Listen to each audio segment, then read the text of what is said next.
Bangladeshi BNP নেতার কথা শুনলে পেটের হাসি খিলখিলিয়ে বেরিয়ে আসবে, চেপে রাখতে পারবেন না। বাংলাদেশিরা মার্কেটিং করতে না এলে কলকাতার নিউ মার্কেট নাকি বন্ধ হয়ে যাবে, বন্ধ হয়ে যাবে অন্যান্য শপিং মলগুলো।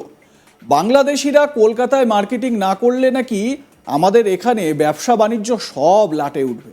এমনই হাস্যকর দাবি করে বসলেন বাংলাদেশের রাজনৈতিক দল বিএনপির সিনিয়র এক নেতা। প্রকাশ্য সভা থেকে এই মন্তব্য করেছেন তিনি।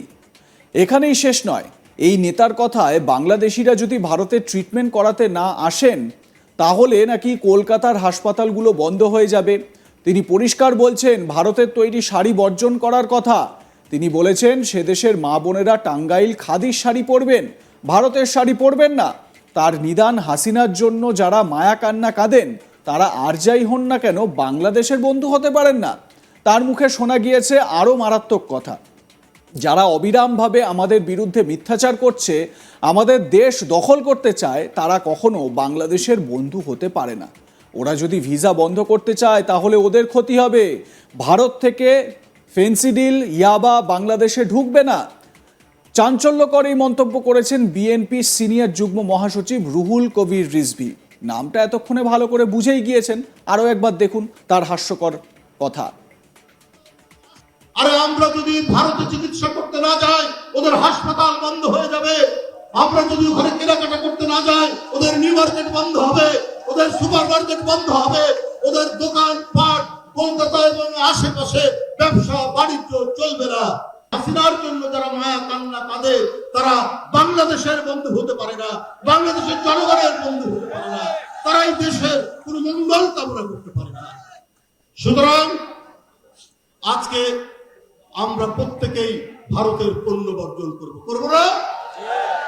আজকে আমার মা বোনেরা বাংলাদেশের টাঙ্গাইলের শাড়ি পরবে, খাদির শাড়ি পরবে। আমার মা বোনেরা বাংলাদেশের তৈরি যে তাঁত, সেই তাঁতের শাড়ি পরবে।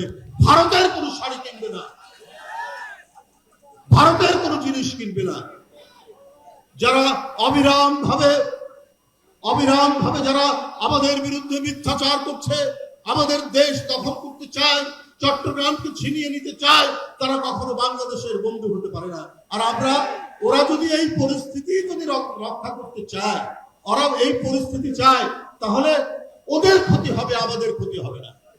ওরা যদি ভিসা বন্ধ করে দিতে চায় ওদের ক্ষতি হবে, কারণ আমাদের বিলিয়ন ডলার আর পাচার হবে না। ভারত থেকে ফেন্সিডিল আর ইয়াবা বাংলাদেশে ঢুকবে না। বাংলাদেশি এই নেতার কথা শুনে হাসি পেল তো, এবার আরও হাসবেন, শুনুন।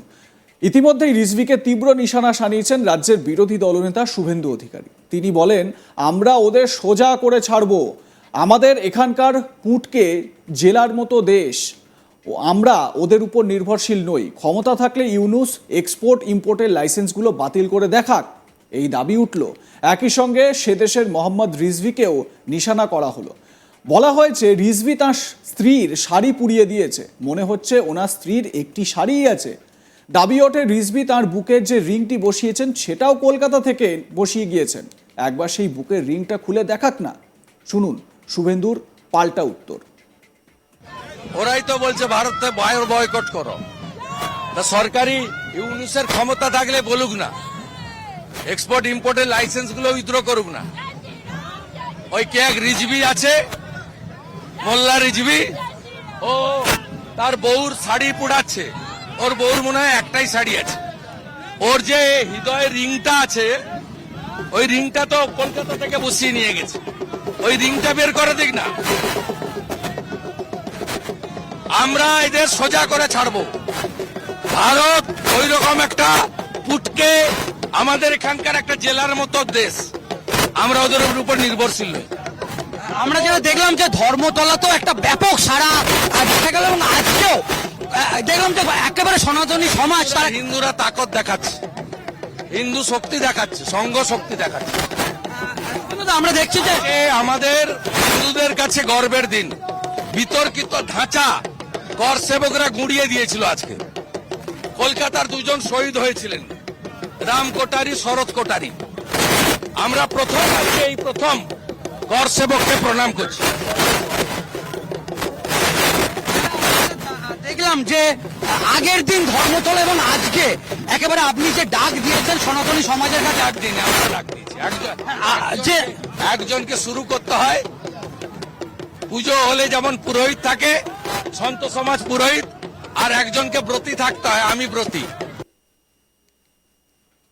এই মিছিলে থাকা আরেক নেতা বলেন, বাংলাদেশের মাটি পাকিস্তানের আইএসআই আর চীনের সঙ্গে মিলে ভারত বিরোধী কার্যকলাপের জন্য ব্যবহার করা হচ্ছে। এসব হবে না, হিন্দুদের আক্রমণ করছেন, ভারতবর্ষ আছে বলে বেঁচে আছেন, ভদ্রভাবে বলছি শুধরে যান।